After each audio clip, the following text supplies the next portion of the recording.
In other news, Russian Foreign Minister Sergei Lavrov has arrived in South Africa on a working visit.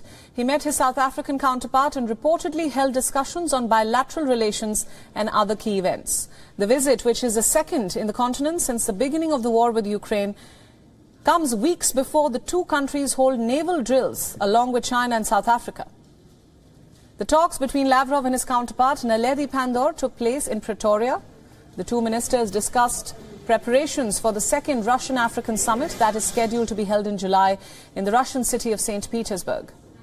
The naval drills will be held in the Indian Ocean along the coast of South Africa in February. These drills depict the growing influence of the two countries on Africa's most developed nation and its refusal to side with the West.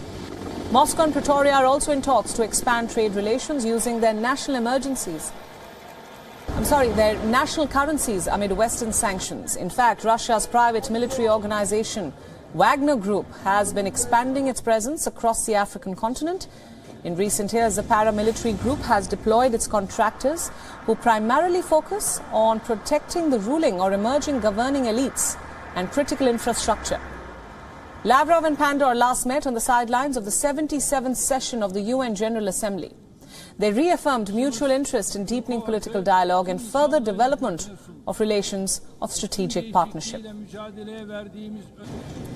For more analysis, our correspondent Calder Nongmu has sent us this report from Pretoria. Have a look.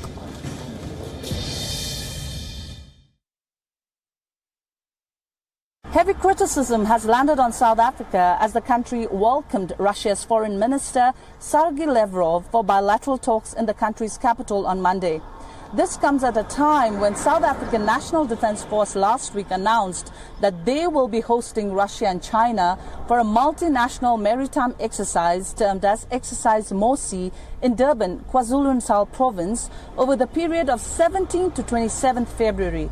Some opposition parties and civil society organizations have slammed the ANC-led government, stating that South Africa is siding with Russia openly, and this is going to have a negative impact on the country.